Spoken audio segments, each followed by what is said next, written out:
Gente querida, bom dia, mas bom dia mesmo. Quanta gratidão a Deus por ter retomado Palavra Plena.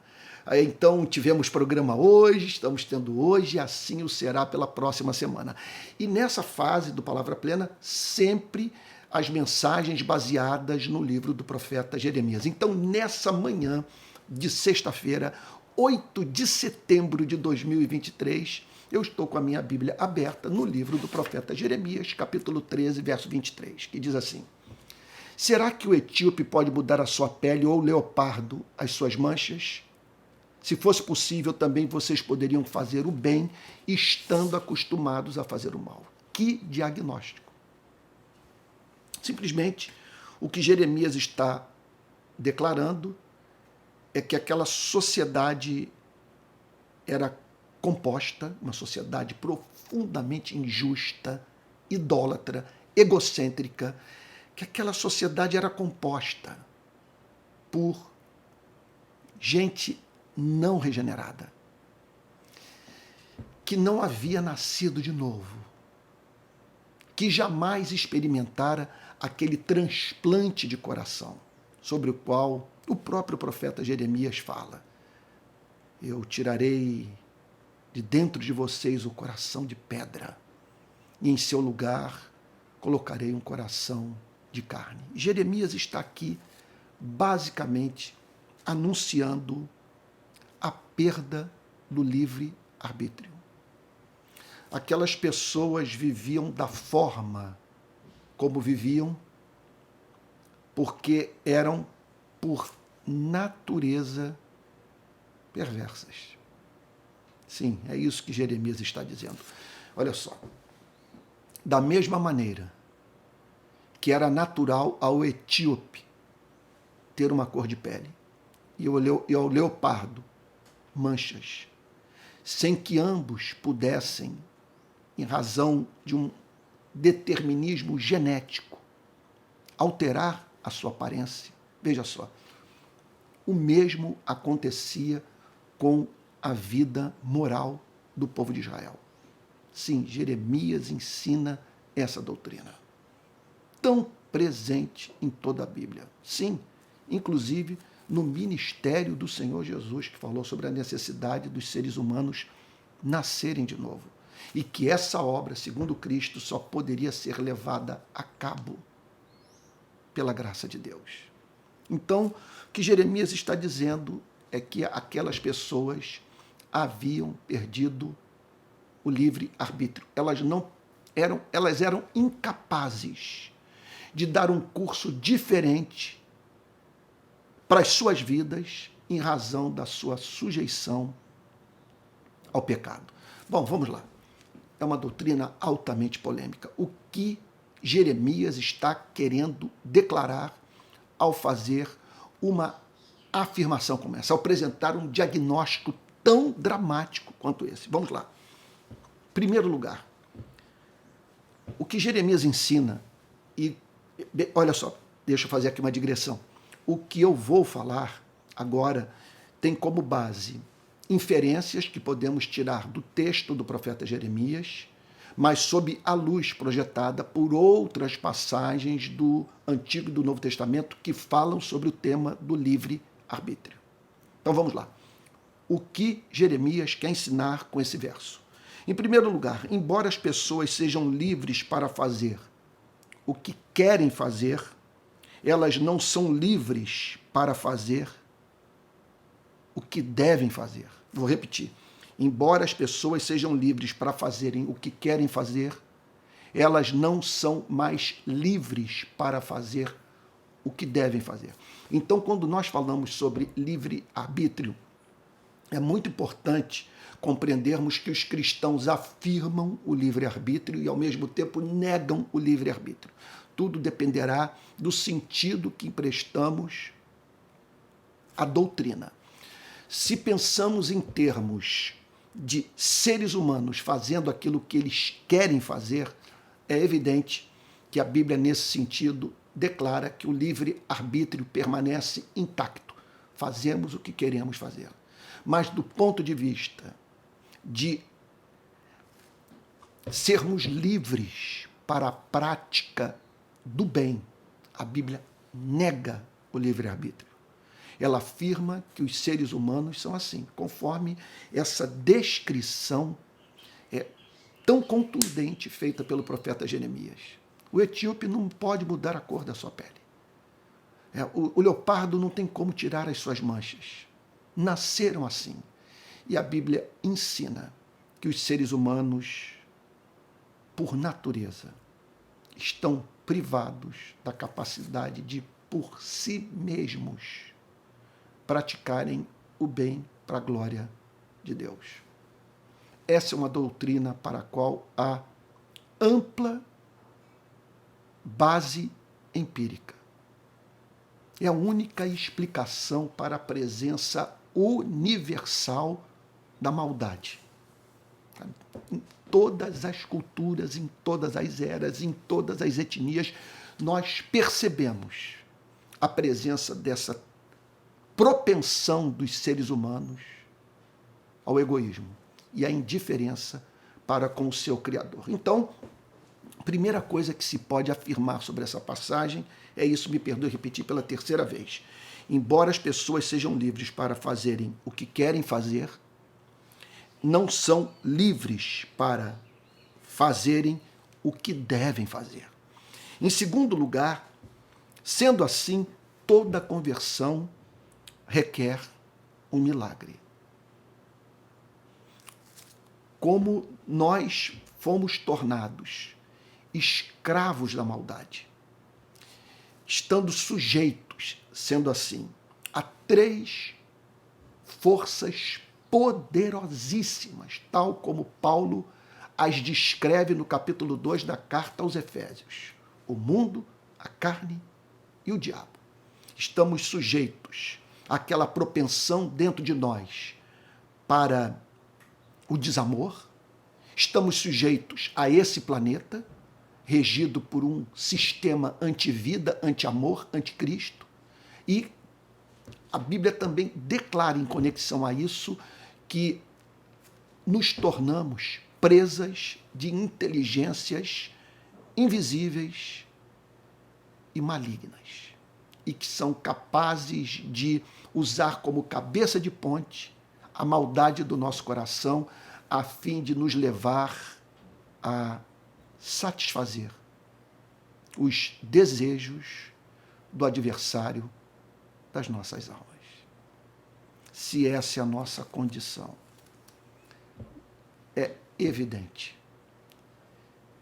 que para que um homem e uma mulher se convertam, é necessário um milagre da graça divina, para o qual requer exclusivamente, olha só, para o qual é absolutamente necessário que o Espírito Santo haja. E veja só, e sem o concurso da participação humana. É uma obra que os teólogos chamam de monergística, a chamada obra da regeneração. O ser humano não tem como contribuir para esse milagre da graça, pelo simples fato dele não se preocupar em ter um coração novo, em ter um coração puro, em viver para a glória de Deus. Ele simplesmente não cogita essas santas e legítimas ambições espirituais. Ele só passa a se preocupar com isso quando os seus olhos são abertos, quando ele recebe um coração de carne, um coração vulnerável à palavra de Deus. Em terceiro lugar, o ser humano não é tão mau quanto poderia ser. Ser humano, quer dizer, você não tem ser humano transformado em demônio. Embora possa ser usado pelo mal, o que eu estou querendo dizer é o seguinte, é que os seres humanos, por mais que estejam afastados de Deus, não conseguem erradicar a imagem e semelhança de Deus da qual são portadores. E em suas vidas, a graça comum de Deus, aquela que não opera de modo salvífico, também atua. Então, embora a Bíblia nos apresente homens maus, veja só, fazendo o que consideramos coisas boas, como pais não regenerados cuidarem dos seus filhos, veja só. Então, embora o ser humano não seja tão mau quanto poderia ser, ele é suficientemente mau a ponto de não conseguir voltar-se para Deus sem o concurso da graça divina. É isso que eu estou querendo dizer.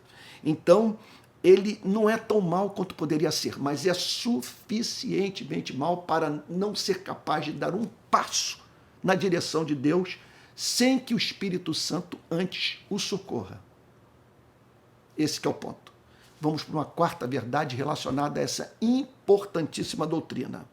Veja só, o ser humano é capaz de fazer o bem, mas jamais para a glória de Deus. Então, a doutrina não nega o fato de que os seres humanos são propensos a tratarem bem aqueles que os tratam bem. Você vai ver ser humano não regenerado contribuindo para a ciência, para o mundo das artes, para o aperfeiçoamento e embelezamento da vida em sociedade. Aquilo que ele, contudo, é absolutamente incapaz de fazer é por si mesmo, repito, ser um concurso da graça divina. Veja só, é de praticar todas essas coisas visando a glória de Deus. Isso ele não consegue fazer. Olha só, em quinto lugar, como corolário da doutrina, a Bíblia afirma que há pessoas incorrigíveis entre nós. Veja, há pessoas nesse momento não regeneradas que se encontram dentro desse diagnóstico feito por Jeremias e que, contudo, estão para passar pelo milagre da regeneração. Há pessoas entre nós que foram regeneradas, em cujas vidas o poder do mundo da carne e do diabo foi quebrado. Essas pessoas conseguiram, portanto, recobrar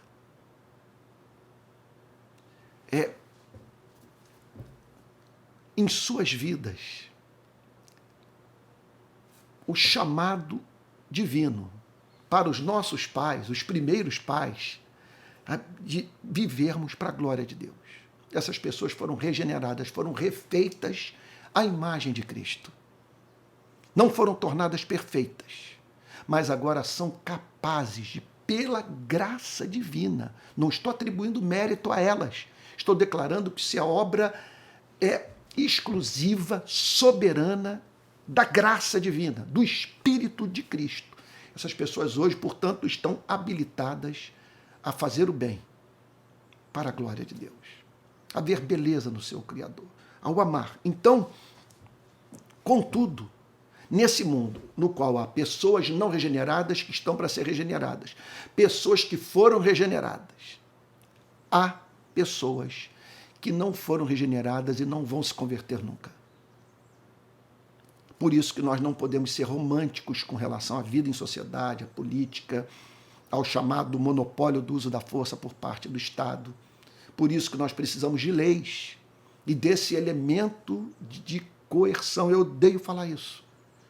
Mas se é um fato que Jeremias está nos apresentando aqui, há pessoas entre nós que não vão atender aos apelos do amor. Elas só atenderão os apelos do interesse próximo, do interesse próprio.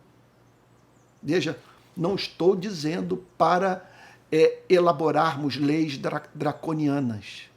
Não estou dizendo para criarmos um Estado policial. Veja só, e não nego o fato de que essa natureza propensa ao mal, ela tem que ser levada em consideração por nós quando pensamos na organização do modo de produção, na organização da própria sociedade. Se o homem é isso, que não provoquemos essa natureza inclinada para o mal. Esse que é o ponto. Então, em vez dessa, eu acredito que o que eu penso é que uma doutrina como essa, ela não tem que necessariamente nos levar ao estado policial. Embora ela não nos leve para o estado que abre mão de ter uma polícia, ela nos leva, por outro lado, a um estado que não provoca essa propensão humana para a prática do mal. Se o ser humano é isso, não brinque com ele. Não brinque, por exemplo, com economia, com desigualdade social. Ele vai virar uma fera. Agora, ao mesmo tempo, não podemos negar o fato de que, por mais que essa sociedade seja fraterna, igualitária, seja uma sociedade pacífica, veja só, essa natureza não será erradicada. E, portanto, é necessário que o Estado, de posse daquilo que a Bíblia chama de espada, símbolo da justiça, atue, a fim de que o ser humano ouça o que não haveria de outra forma. Sabe? Que ele só é capaz de atender sob a pressão, sabe? Do medo, que o leva em nome do interesse próprio. É bem verdade que o interesse próprio pode ser esclarecido. E o sujeito, portanto, entender que você viver numa sociedade igualitária com oportunidade de vida para todos é bom para ele próprio. Mas tem uns que não conseguem nem pensar nisso. Sabe? E por isso eles carecem desse elemento de receio de serem punidos. Caso contrário, não respeitarão o direito do próximo. Eu penso que o que eu estou falando é irrefutável. Então, há pessoas entre nós incorrigíveis. Deixa eu fazer mais duas afirmações. A regeneração, portanto, antecede a conversão. Isso tem íntima relação com o ponto que eu acabei de mencionar, que toda conversão requer um milagre. E que milagre é esse? É o da regeneração, que antecede a conversão. Ninguém se converte se não for regenerado. O que Jeremias está dizendo aqui é que não há conversão sem o recebimento de uma nova natureza. E, por fim,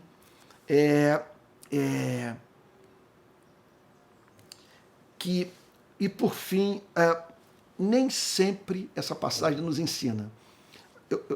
Eu me enrolei aqui porque a minha letra, ela é letra de médico para mim mesmo. Eu mesmo tenho dificuldade de entender a minha maldita caligrafia. E aqui tem um sétimo ponto que eu notei. Eu falei, meu Deus, eu escrevi esse sétimo ponto em mistério e na língua dos anjos. Tá? E agora eu consegui entender o que está escrito aqui. Que é o seguinte, nem sempre o profeta profetiza visando a transformação do coração humano. Simplesmente ele anunciou o juízo, sem esperança de que aquelas pessoas se convertessem. É impressionante isso. Ele só cumpria esse papel de declarar a verdade. E verdade que seria usada por Deus para o juízo daquela mesma sociedade, para que a justeza do juízo divino fosse estabelecida. Aquelas pessoas foram avisadas. E, contudo, em razão da sua propensão ao mal, banalizaram a mensagem do profeta. É isso. Que doutrina. Que nos leva, portanto, à dependência completa da graça de Deus para a redenção. E enche o nosso coração de gratidão quando sabemos que nós só o amamos porque ele nos amou primeiro, porque o seu amor venceu a obstinação do nosso coração. Vamos orar? Pai Santo, nós acabamos de ouvir a sua palavra, que apresenta a descrição da vida do ser humano, tal como ele é por natureza. A descrição da nossa vida antes de encontrarmos a Jesus. Nós o agradecemos pelo bendito dia em que sua graça nos alcançou e quebrou o poder da carne, do mundo e do diabo. Nos libertou, Senhor. Nos libertou para que pudéssemos voltar a amar. Somos eternamente gratos por essa ação soberana do Espírito Santo em nossa vida. Em nome de Jesus, Senhor, aceita a nossa gratidão. Amém. Amém. Gente querida, deixa eu comunicar aqui alguns avisos. Olha, o primeiro é que tudo que eu faço nas redes sociais está sendo oferecido gratuitamente para todos. Não há um curso que eu esteja oferecendo aí que a pessoa possa fazer pagando que não esteja sendo oferecido de graça. sabe? Então, quem quiser pagar, vai pagar porque quer investir no trabalho, sabe? Mas não vai ficar privado de conhecimento quem não puder pagar.